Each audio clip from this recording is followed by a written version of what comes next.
All right, greetings. This is James Gilliland with As You Wish Talk Radio, and a joined effort here with Peter Slattery. Peter Maxwell Slattery show as well.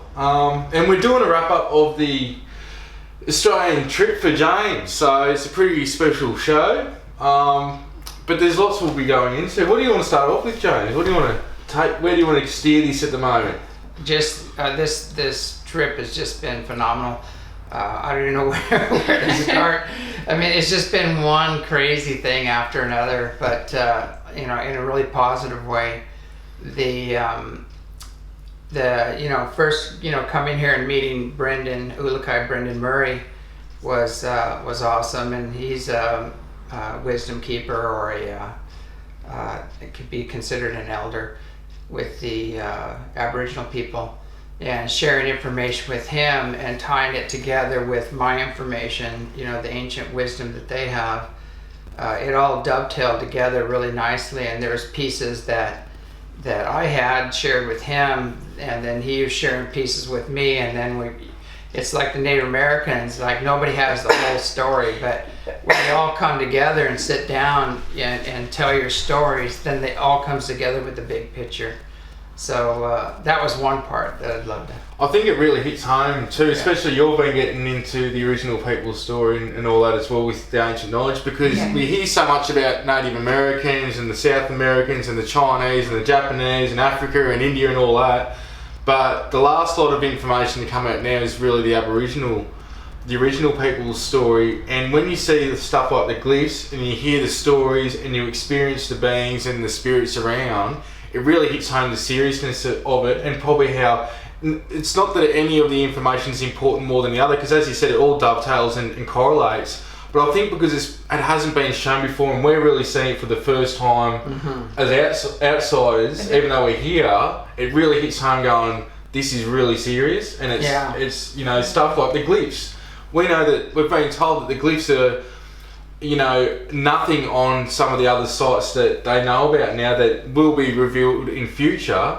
And when you hear that and you see the glyphs, and that's a bit awe-striking already, and you go, geez, what else could be more mind-blowing than that? Well then, it makes you wonder, because it's amazing, isn't it? It is, but I think also, they've got such knowledge, and they've been here for such a long time on the earth, longer than any of the other races. But not only that, they haven't had their information watered down. Where we've been hearing about stuff, it's passed down to certain people, like Brendan, who are really going to, uphold and keep that. Well, it's something that he said to you and me yesterday, is that everyone's got a piece of the story. I think with some cultures, they get one or a few people get all the stories, and things get tainted, I think, if you've got all the information, where, not saying this is what it is with all races, but Brendan was saying how certain people will have a certain story. Yeah. And if you know just that one story, well, you can't really screw it up, can you? Because you've only got that one thing to remember. But and I know that the Native Americans operate on a similar same way as well, don't they? Yeah. I wanted to share something now. I think it's the right time, but last night, the dream I had last night was so powerful and we just tuned into it to find out more about it, but I was looking down on these huge boulders, and they look kind of pill-shaped granite boulders, and this big lightning bolt came down and cracked one of them in half. And then this water started pouring down on the site, and it was like this pure turquoise water, which to me is the boulder cracking means the knowledge is being released. The information, it's time for it all to come out. And the water pouring in is this huge pouring in of consciousness and energy, or this major shift that's coming up here. And we're getting, this summer that this is going to be happening. But, American summer. Our winter. Yeah, but having that dream and then talking to the Aboriginals and their plans and everything else, everything is tying together. And I think what really fascinated me is looking at the genome and the human origins, and how the people in Asia and Europe and things, they're like newcomers compared to the Aboriginal people, which really are the original people according to the genome. and they're going back way before Africa or any of these other groups. And it's funny because I think they've all got a little bit of original people in them as well. Yeah, everything has. Yeah, they have of Africa, a percentage. Theory's been thrown out. Yeah. And then you look at how this is all, transpired and everything, and it goes back to the stories of the glyphs, that talk about the Egyptians coming here, and they came here to get the original knowledge from the Aboriginals. So why would they come here to get the knowledge if they didn't have the ancient knowledge? And so it's all tying in together with the rocks and those special stones that are silica that are you could actually store energy in them, the writings on the stones, the petroglyphs or the hieroglyphs. It's just like it's all tying together now, and it tells the story of the beginning of man on the Palladian side. And everything goes back to the stars basically, and that we came from the stars, and when they came here there was a lot of genetic manipulation and things like that, and it goes back to two sets of DNA, that everything goes back to these two sets of DNA, Palladian and Aboriginal. But they're saying it's Palladian, but the Palladians are telling the story of the first creation and how these beings came in from the Anunnaki, which means those who came from heaven to earth, came in and started genetically creating a man that was here called, what was it called, the Denizen, I think, or was it? Something like that. I can't remember off the top of my head. But Denosian or something like that, man, and then added their DNA to him to create the humans that we have today. And so it's really interesting, and the big picture now, you can say the Palladian stone, are they talking about how they came and did it, or are they referencing the ancient ones that came, referring to them as the Anunnaki, which are actually the ancient Lyrians, which are the ancestors of the Palladians? So it gets complicated, but it's really simple when you look at it. It's like the first beings would probably be referred to as the ancient Lyrians or the Anunnaki, which are the ancestors of the Palladians, and the Anunnaki come from outside the galaxy, which we went into. Yeah, the Palladians came later and then told the story on the stone, and that's my interpretation of it until more information comes in. But it's very clear that everything originated here in Australia, and then and the genetic manipulation, all that stuff happened here. And as you were saying, the gold, was it Ballarat?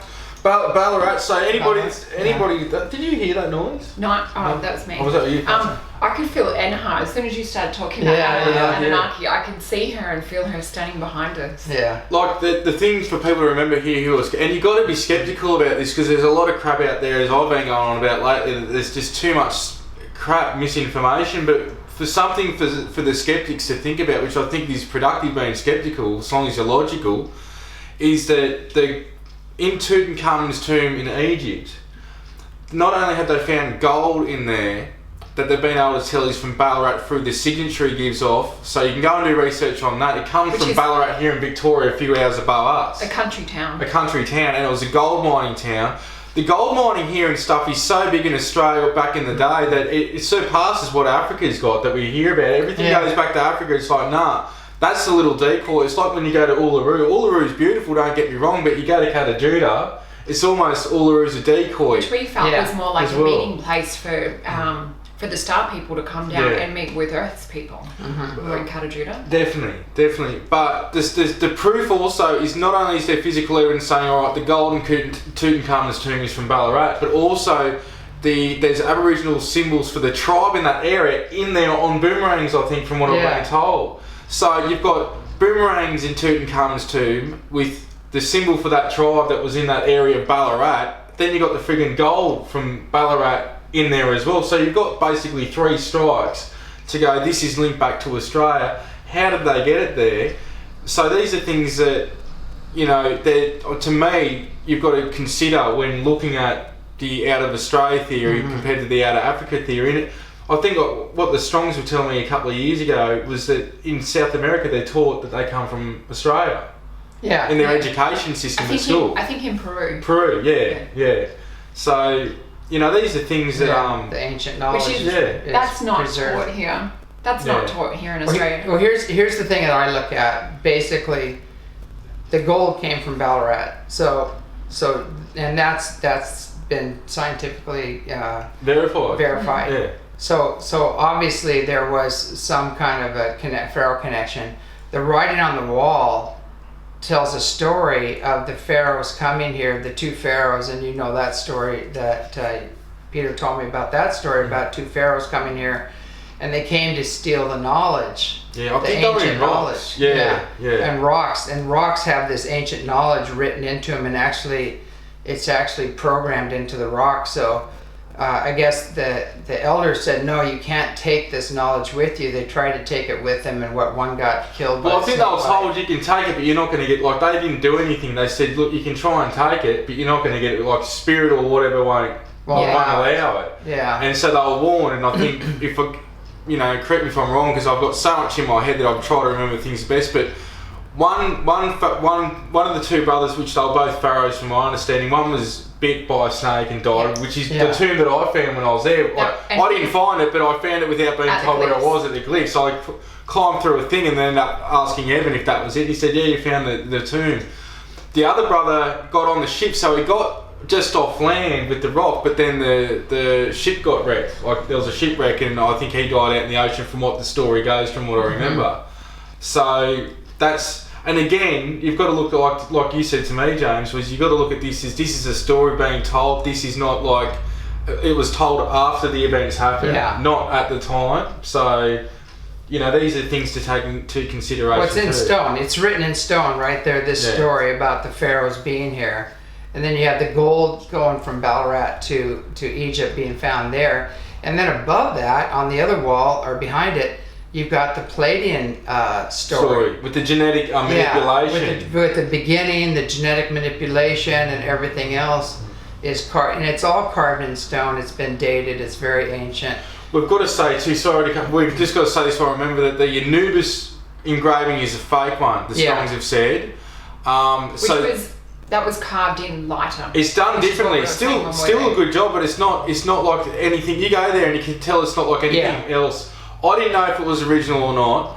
I think the Strongs had said something to me in the past, but again, I couldn't remember properly, but I thought it might have been due to part of the ceiling still being up on the structure that it wasn't weathered as much, but no, it's a fake. Yeah. So just know that if you're looking at the Gosford Glyphs, the Anubis thing is complete, utterly, it's been put there later to mix the whole story up. And you can tell that, I guess, when you go and look at it or you see it. Yeah, well, you see the original engravings or the hieroglyphs, they're very deep, for one thing. They're very deep.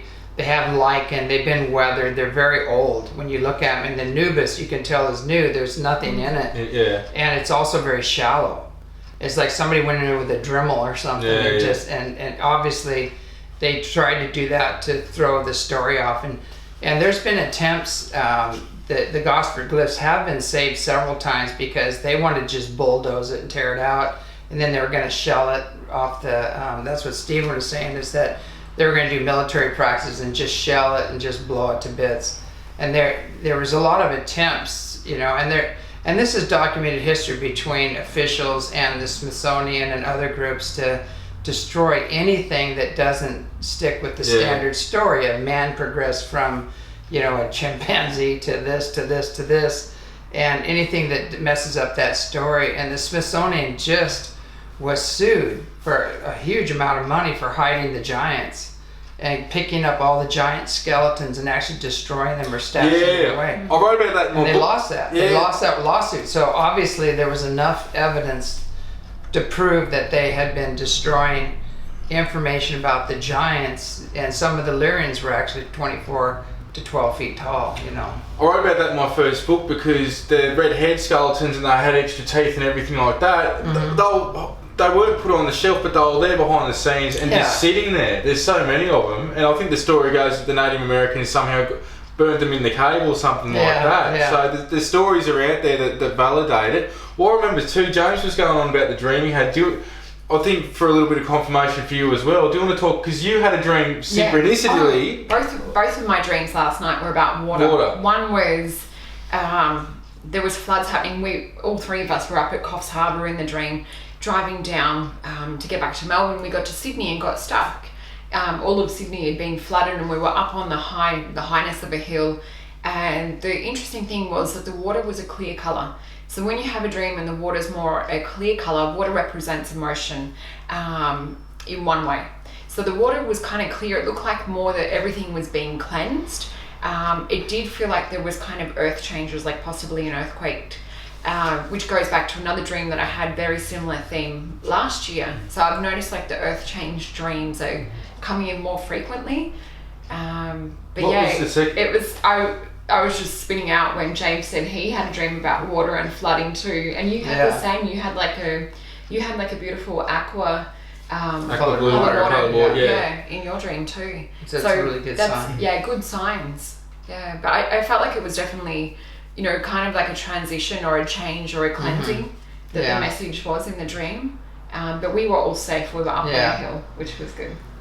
Stephen Strong and Evan Strong, both of them, in meeting with them and getting some of the information from them, and then watching some of their videos, they were telling stories about, how they've done everything to destroy this evidence and to keep it, from getting into any kind of mainstream archive. And their work is totally censored. Not in America, people are opening up to it. Around the world, in other countries, it's just totally Australia. Australia will not recognise it. Yeah. And I know that the higher ups in the Australian government recognise what they're doing. It's just publicly, it won't, at the moment, it's just not being acknowledged. So they've got a lot of the people that are archaeologists around the world. Even the dudes in friggin' Egypt came here to do some work with them. So that's how much this is recognised. Well, they validated it. That these are ancient hieroglyphs and this is Egyptian. And they also told the story. They decoded the story. So, it's all been validated. It's all been verified. And it tells the story going back. And now they're going back, they have evidence now that they're going to reveal that this story goes back to, over 450,000 years, maybe even millions of years. They're not sure yet. So, that evidence is going to be coming out later on. Now this corresponds with Michael Cremo's work, Forbidden Archaeology. Mm-hmm. And where they found ornate gold chains 650 million years old. So we've had advanced humans here. I mean, they even had trilobites crushed by boot prints. So people have been coming and going to the earth for millions and millions and millions of years, and it's time to release this information out because the bottom line, everything goes back to the stars. All of it goes back to the stars, and we are a series of colonization programs that came from the stars, and some other genetic manipulations that happened here during that process. And it's time for this history to come out because the star nations are returning. The ones that were heavily involved in terraforming the earth and bringing their genetics here, both plant, animal, and the human genetics, are returning, and it's time to create a path for this to happen and educate people as to what our real history is all about. Well, we're definitely seeing more UFO activity. I know for Pete and myself, since probably winter last year, which is around our June, the daytime activity certainly picked up. Oh yeah. No, it's definitely picking up, and there's a lot of work on the behind the scenes that just people aren't aware of with the crafts and all that and the beings and Well, I think one thing I was really amazed, like second day here, walking out on the deck out there and looking up, and we were doing a SkyWatch, and just how many ships came that night? I lost track. There was over 35. We stopped counting. I think I probably went up to 50. I'm not sure, but we stopped counting at about 35. And we've got light pollution here. That's what I'm telling you. We've got light pollution. Doesn't matter. I walk out on the back deck and I'm going to get more activity than anywhere. It's equal with the ranch. Just as much when we went to the ranch, I was like, this is just like home. You got them, except you got them coming out the friggin' mountain doing whatever they're doing and coming over the tree line and all that. But and some of the best stuff we've seen has been here in the backyard and at your place in the ranch. And really, it's not so much about where you are, it's about your consciousness. That's the bottom line, because if you're, I always tell people, oh, you live on a portal, that's why everything's happening. And I said, no, you can create a portal anywhere. You can do ceremony and create a portal. I mean, and it's all about consciousness and raising consciousness so you can have these connections. And the thing about it is that there's no purposeful good in contacting somebody that wants to remain unconscious. Or is going to twist the information for their own personal gain. So, people are wondering, well, why haven't they contacted me? Well, do you have pure intent? Do you have an open mind? Do you have a loving heart? Are you in service to others? If you are, then you're probably going to get contacted. And it's, do you really want it? Because I think the scenario you use is this: come here, but stop. And you can't do that. You've been doing that lately. It's something that stuck with me, because there are people that I've been talking to, and that's what they're doing. And I think there's a fear of the unknown of how the contact's going to go, but you've got to let go. But it's like, it's trying to control the situation. Yeah. Do you really want it? And if you do, we'll just be open. Just as long as it's positive and you're doing your clearings. Not only that, looking at like where that fear stems from. Is that from stuff that you've seen on movies, TV? Is it stuff that you've been fed from government? We're not naturally taught to fear. You watch a child, learning to walk. And I read something about it the other day. They don't just stop and give up after falling over twice. They keep going and going. So it's natural for us to, keep being progressive, to keep moving forward. So look at the surrounding environment and things like that. Yeah. They work with that too, is that they know where you're at in consciousness. They can scan you in a moment and know your whole life story. Yeah. Which is what we see with some of the crafts, the scouting crafts that come in. They scan first and see where people are at. And sometimes I'll be right over ahead. They're like, only a few feet or meters, and they're transparent. Nobody's seeing it unless you're in tune with it. But what's been some of the highlights going around the country? Like we've taken you to Uluru, to surrounding Melbourne areas. We took you to Mount Buffalo. We took you to Albury and Real Hill and Bona. We took you to a few places in the Sydney area, in Sydney itself, Coffs Harbour. We went to Byron Bay, Mount Warning, and we went to Brisbane. And the Tea Tree Lake. Tea Tree Lake. And we went to Glasshouse Mountains and Mount Sampson as well. So we covered a lot while still doing work as well. Yeah. I don't even know where to start. I think the highlights, all of them are highlights. It was amazing. As far as which one was more important than the other, I don't know. I think that the people of should say Australia, because we don't say Australia. That's how they know you're American. If you say Australia, they go, American. And Melbourne. Yes. Yeah. It's good day. We're from G'day from Melbourne. Australia. But it's kind of funny. I think the people were amazing that I met. Were so supportive and open. And I know too I noticed we really cracked the egg here on the nuts and bolts. So many of these groups are so focused on proving that UFOs exist and the nuts and bolts and everything else, and they haven't given researchers like us credibility in a way. And I think that we really cracked that egg wide open. Yeah. And the response was overwhelmingly positive. Yeah. I think we had one guy that wasn't even part of the SkyWatch. No, he's just walking by. That was a bit of said something negative, and that's it. The whole trip. That was it. Yeah. But I really hundreds and hundreds of people. Oh, the other thing too, I think what people really valued was, having you here to bring that perspective. There was, a lot of people emotionally moved having you here to bring that into it, because that's not something in Australia that you get to see too often. It is a lot about nuts and bolts here. Yeah. And people were so grateful to have your perspective and to have you come and talk and just to meet you. And I think to me what makes me feel really good is when you meet that many people and they get it. Yeah. And they pick up the energy and they know in their heart this is real, this is true. And the one girl from India that she was the highlight where this isn't just the ETs, like masters are coming in too when we're doing these workshops. And when Baba G came in, watching her reaction and just bursting into tears and huge opening, watching that happen and watching other people go through their transitions, and to me that's that makes it all worthwhile. Just watching people open up and getting it, and the big ahas coming in. I think that's, to me, that's the greatest reward I can get out of that. We've had messages about that, just saying how, you know, having you here in Australia and coming to, you know, do the talks and that you've transformed people's lives. And that's some of the messages that I've received on the trip back, just saying, you know, how it's been life-changing, that you've really transformed, you know, the beliefs, and just being around you energetically, they were saying they felt shifts and change, and they're like, you know, my life's never going to be the same. And that's the thing, you've been doing this for so long that a lot of the people have been following you since the 80s as well. You know, it's like for them to eventually see it, and that's the thing, was that we'll able to bring it here, like a little bit of the ranch and James here, because a lot of people can't afford, or for whatever reasons can't get overseas. But we had crafts rock up at every event, like hands down, and even here in the backyard with the ones that we didn't let the public really know about because you got here a bit early.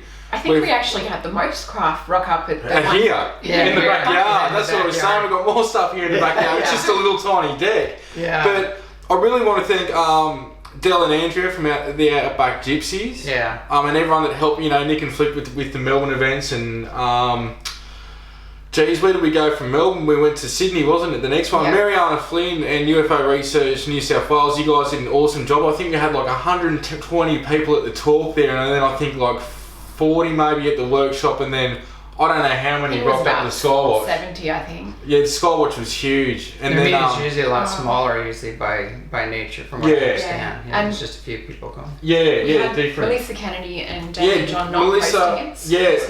Melissa and Damien, thank you guys so much, and you're really close and good friends, and thank you for your support. And it was just good to catch up with you guys as well, and you know, help show us around and all that. So really thank you to you guys as well. Also we've got Bronwyn and Bruce up at Coffs Harbour, lending us there. I don't know, it was like a friggin' penthouse on the beach. That was amazing. We really needed that rest, but we had an awesome... We had Yasmin cook up so many beautiful meals for us, and snacks and treats, and also Bronwyn's girls helping out with a lot of the cooking. Yeah, definitely. Thank you to you all. And that was a really good event. You know, it was on a few acres. Beautiful energy there. Beautiful energy. The people were amazing. People might have to go back there. So thank you to all who attended at all events as well. Cheryl Gottschall and Barry Taylor, thank you for hosting us and having us there as well. And that was about another 120, I think, at that talk as well, or 100 plus. And UFO Research Queensland, the way that the UFO groups work in those places was amazing. It's like it was just set up so smoothly, and everyone had a job, and everything went to plan. And ECETI Lauren Kurth, at the Mount Sampson event, thank you for hosting us and putting this up, and also awesome job at setting up the events, Lauren. That was like, I don't even know how many people were at the talk, but I think there was 70 something, or at the workshop and talk there was a lot. I think there was maybe 35, 40, and then I think there was 70 plus at the SkyWatch. I think so. Yeah, and it was good to see you there, Rodwell. We saw Mary Rodwell as well. Great. And thank you to the Strongs as well. We saw them on the way back. We popped through just Stephen and Evan Strong's place just out, I think it was the Byron area, somewhere out there in the sticks, and that was just awesome to catch up with them guys. And also too, I feel really a little cliche, strong about supporting their work, and which I am going to do. I'm going to really blast this out. Well, that's what I was saying. You have to references to them, so they can get over in the States and things like that. So that would be good. But the you know, to me, it's like, I thought, you know, I definitely want to thank all you Black Ops guys that have been keeping an eye on us, you know, with your I told you there's still helicopters here. And I'll here before and I'll be here after, and I'll even more here when you're here as well. And drones, the boats out at Coffs Harbour, you know, ahoy mateys, I hope you had fun. We had drones coming from the ocean in the middle of, I was sitting there in a spa filming, I was filming UFOs sitting in the spa as well.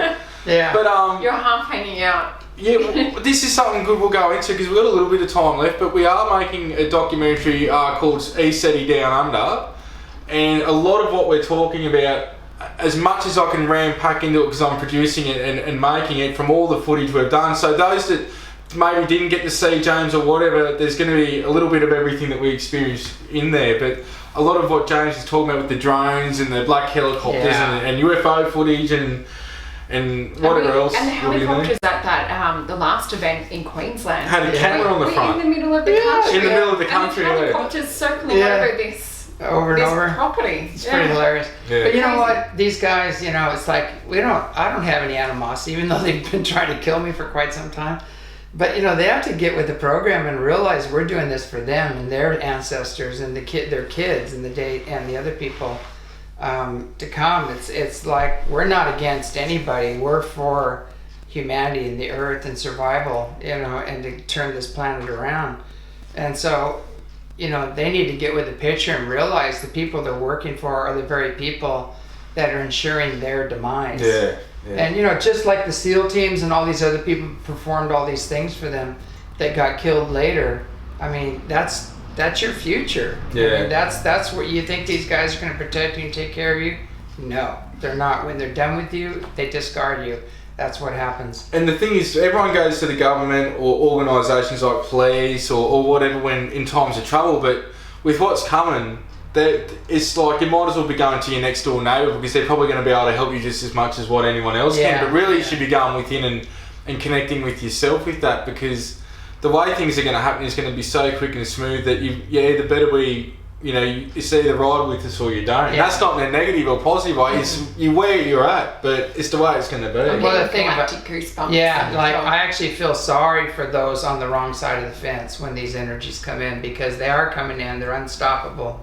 And if you are on the wrong side of the fence, it's not going to be pretty. It's going to be, and you're just not going to make it because you're not going to be frequency specific to the Earth and her evolutionary process. So basically, it's a no-win situation unless you decide to shift energies and start working on behalf of humanity and the Earth, and get aligned with the awakening healing process and shift your consciousness and your energies and your resources in that direction.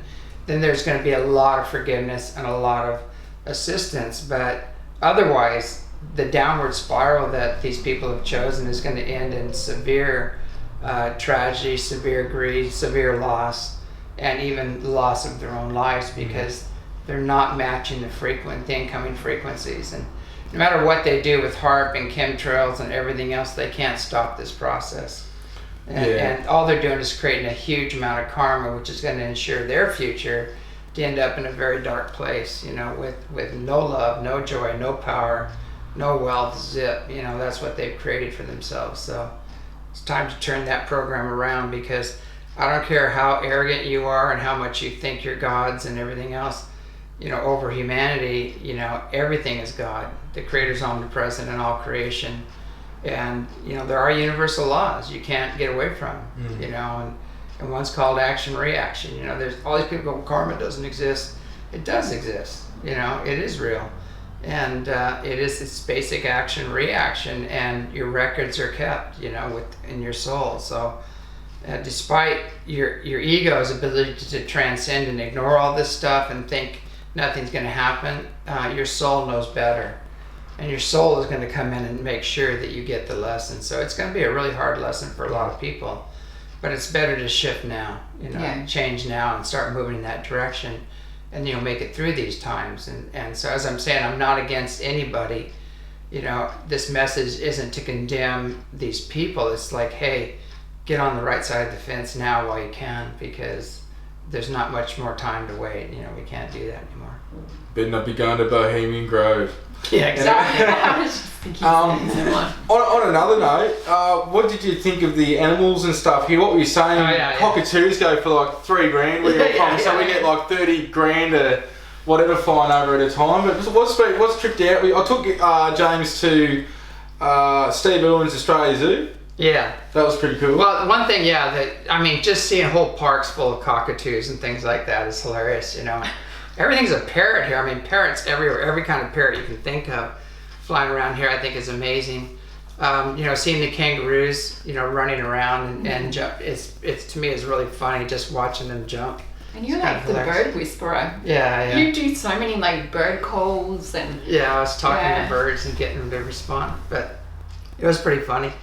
But and just seeing the snakes and the lizards here and the other things was amazing, and then going to the zoo because I really wanted to see a crocodile. I've never seen one. You know, I've seen adventure movies. And people think they're everywhere here, but you really have to go right up the top end and got to be in the environment to see. Just like kangaroos, they think they're everywhere, but unless it's like on dusk or dawn, you're not really gonna. Like there was one day I drove you just down the road here a couple of minutes and there was I don't know, probably 15 of them or something. Where they call them a mob. A mob, a mob of kangaroos, yeah. But it's funny though that Steve Burns, I just want to say, crikey, mate, she's a beauty. You know, everything. But you know, when we got there's people walking around with like eagles, and I used to raise falcons and hawks and things. It's not your normal zoo. And giant anacondas, and you could actually touch them, and these huge lizards, you know, and things. And lizards are running around all over the place, like these I don't know what they were. They're some kind of like an iguana.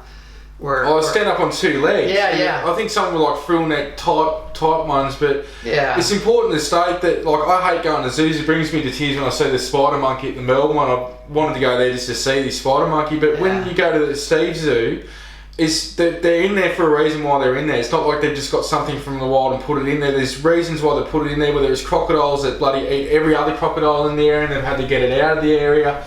There's, you know, or there's a health problems with certain animals and they've got to be, there's reasons why they've got what they've got, so it's not like your normal, you know. And as also you saw, the pens were huge. I mean, they had a beautiful environment. It's like going to a 5-star hotel, you know. These guys are getting the full meals. They got the plush environment, and even the water and everything was organized, like little waterfalls, wherever they needed for their optimal environment was there. So it's a whole different arena, and it really educates the people. And they have this huge hospital there that they bring all these animals to heal and things like that. And I imagine that's where they get a lot of their animals for the other pens, is out of the hospital. So you know, it's done. I felt the energy there was very high. I felt really good. And what's really weird is when we went inside, both of us could feel Steve there. You could feel his energy, and both of us were getting goosebumps going, whoa, you know, I'm feeling Steve's energy here. And I was joking around, you know, they had a little poster and I was sitting there with Steve, like, and joking around with, all of a sudden his energy came in and we both went, whoa, you could feel it. You know? So I think it's important to get out of the sadness and get back into your joy and feel the joy he had in working with the animals and everything else. And that's how you can reconnect with Steve if you want. Just get rid of the image of him dying and the sadness and everything around that and start. All right, let's pick up this and see what this will do. Yeah. Which is cool. What are you already going to, Dale? Is there anything you can think of that you want to address or go and do? Just looking at, you know, you've received a lot of downloads and interactions with different beings while you've been here. Is there something that you've gathered or learned, I guess, on a higher level, or found out more about yourself in a different way? Because travel tends to bring out, you learn more about yourself. Yeah. I think I've learned that I still have a really bad sense of humor. Which I brought out in you again. Yeah. No, it was. I think the most important thing to me out of all of this, it goes back to those Gosford Glyphs. I think, because I've been talking about this information since the 80s. It's been received spiritually, and that, you know, a lot has been validated by the ships and all the other things happening. You know, that we're not alone, that our ancestors are from the stars and the return and everything else, but to actually see it written in stone and seeing the Egyptian Palladian connection and the references to the ancient, you know, genetic engineering and everything written in stone, and actually touching that stone and being there and feeling the energy just solidified everything. I mean, that eliminated any doubt whatsoever that I might have still had, because, you know, it's rough. You're receiving all this information, and then you have all the mainstream guys throwing stones at you saying you're whacked, you're nuts, you know. And even in the field of ufology, you try to bring this information through, and you've got the nuts and bolsters coming after you. You've got the shills, the planned opposition guys in there throwing rocks at you, and you've got people that just try to keep it in the past and keep Roswell. Everybody focused on Roswell. It's sad because they don't, you know, it's happening now. Yeah. they try to debunk the ships at ECETI, but they can't because it's still happening. Yeah. Any like tens of thousands of people have come there with their own cameras, got their own footage, had their own experience. So they can't debunk that, although they try. They still try. They say, oh, the meters and satellites and things. But if people realize how convoluted the field of ufology has become and how much they censor this information from coming out, they wouldn't even go to these events anymore. It's sad because, I mean, I'm all for maintaining the antiquity and what happened in the past, keeping records, that's great. But what's happening now, and where's the spiritual component? Because it's an interdimensional experience. It's not nuts and bolts. That is such a small piece, and the back engineering thing is such a small piece. The secret space fleet, that's all going on, but it's nothing compared to the higher dimensional stuff in the ancient history and what's really going on. And that's what I get frustrated with sometimes, is that this only working with antiquity, and ancient aliens and things like that. And it's going on right now. Yeah, when they could actually come out and validate and photograph the ships as they have, as others have come out, like the news companies, everybody, Paranormal State, Danny Dyer, all these people come out and done specials, and the ships come right on cue, right exactly when and where we say they are. So and that's what I've said to people. So why keep all this stuff in the past and keep it in antiquity and keep it negative? What is the agenda there? And obviously people are both willingly and ignorantly, not knowing any better, supporting a program which is keep it in the past and keep it dark and ugly. And I think that somehow they're attracted to it now and informed those that are supporting it blindly. Yeah. And I think everything you're saying is, and it's the same here. I've told people, why don't you come here and experience rather than not me? And it's because they're mainly, what's still going on is armchair investigator and journalism. Yeah. So what's good too is that you were covered in the Australian news live on mainstream morning news. Yeah, that was great. And that was the opposing station I'd been on, and Damien had been on with Channel 9 as well, which is good that they've covered it, but you could see the chick being very sceptical, but you turned her around. You want to go into a bit of that in terms of maybe not made her a believer, but obviously you can see her energetically change, which you're going to be covering in future talks as well. Yeah. Well, what happened there is when I went there, right before I got there, she had her arms up like this, and she goes, I'm just going to tell you straight up, basically, I'm a skeptic. I don't believe in any of this. And, like this. And I just go, whoa, this is going to be a great interview. And the guy was open.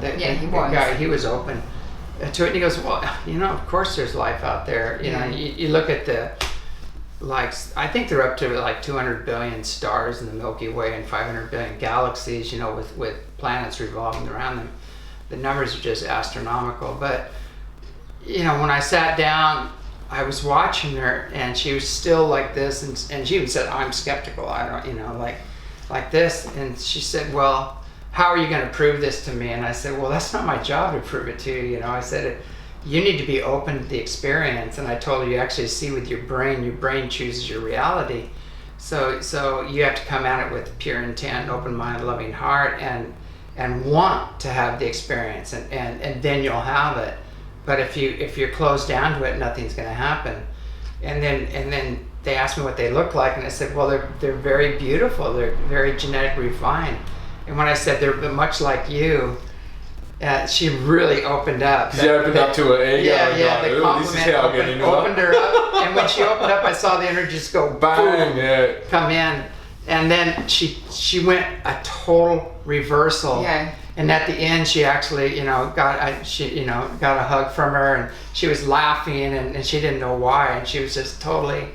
But watching that transformational change, and I know people also got it out that were watching the show. Yeah. They saw the energy, and then they saw the shift happen, and so people just, I got emails from everywhere going, great job. Well, I think when they talk to people like yourself and Damien and others, they get how normal yous are. Because what happens a lot of the time for mainstream people is they might see like a little documentary or a little bit in a mainstream TV show of Roswell with the trinkets and all that crap, or they might go and see some off his head channel. Not saying that channeling isn't real, but you know those stupid channels you see in the middle of nowhere, and you've got to give them $50 for a minute's worth of information, and they speak not even Starling, which I don't know what it is. Yeah. And it just makes us look nuts. It's not like done in the, you know, it's not legitimate, and that's where people like her, I think, have been educated on just mainstream TV, seeing little things like that. But then when they meet you with the amount of witnesses and the footage, it's a different matter. It's kept superficial a lot. Yeah. And I think what a lot of people don't realise, and maybe, you know, she hadn't looked into that side, is it's not just a superficial outer thing. It really does go a lot deeper on an emotional and a spiritual level. There's so much depth to this that, you know, people haven't really looked into. To be thinking about it. Yeah. Oh, I'm sure she's still thinking about it, but yeah, you can't go through that that kind of energy without having some kind of a shift. But yeah, it was amazing just watching the transition there, and the same thing with all the groups that we met with.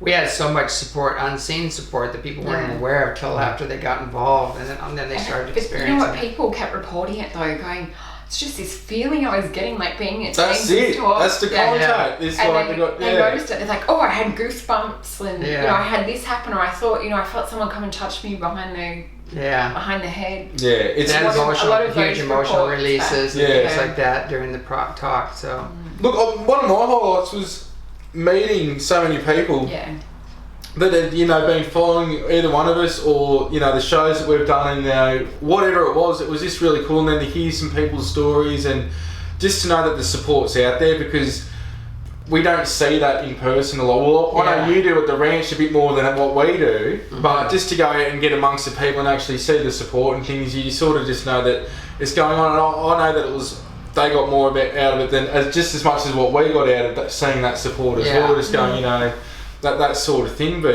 it's been great having you here, and I'm glad you got to experience, you know, the wispy stuff, you know, the meetings in the house and the crafts and Shiji and everything else going on. What do you really call it?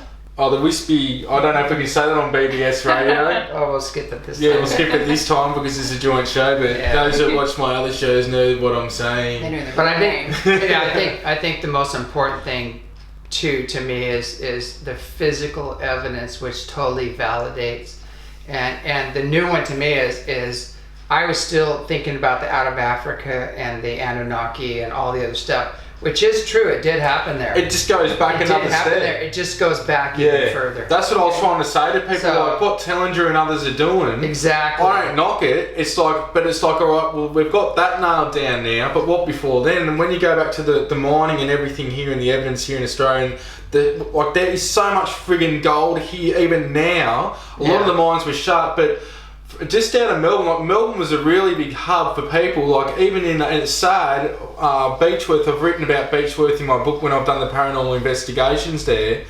Probably, in my opinion, the most haunted town in Australia. Well, one of them anyway. It's really off its head.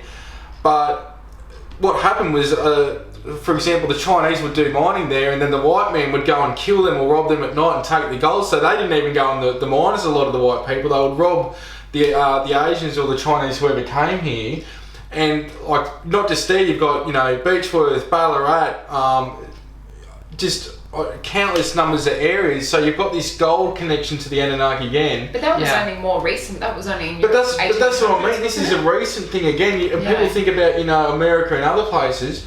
This is recent. So if you think that's recent, and there's evidence going back surpassing Africa again. That reminds me. It's a little front for it, you know what I mean? So this is where, like you were saying, like you look at Tellinger's working, and we've all met Tellinger, and we're mates with him, great support guy. him. Love Michael. But what it is now, it's another, and he brought some stuff up to me that really connected things for me. Yeah. That was ancient stuff that made, like the energetic grid I see and everything like that. But like it just goes back another step, and that's where I think the Strongs have been the forefront in that, along with a lot of the elders. But it goes out further. Like, it's amazing how far all this goes back. Yeah, well, there's some caves even in America in several places. Some are still hidden. They're very high up in the mountains. The Native Americans know about them, that have all kinds of hieroglyphs and things like that show the connections. On the Grand Canyon, they found a cave that was full of Tibetan and Buddhas and Tibetan art and all this stuff, and actually Egyptian at the same time. So these beings are all over the world. And when I was in Sedona, I was taken by a friend of mine to these caves, and you kind of had to sneak in there to do it. But we went into these caves, and I walked into these caves.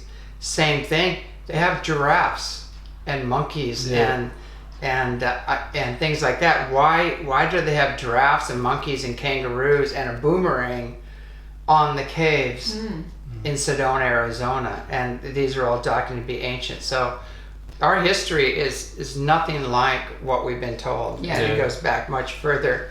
And you know, the Aboriginal people and the Egyptians and all these guys were world travelers. I mean, they were all over the place, and it's all tied together.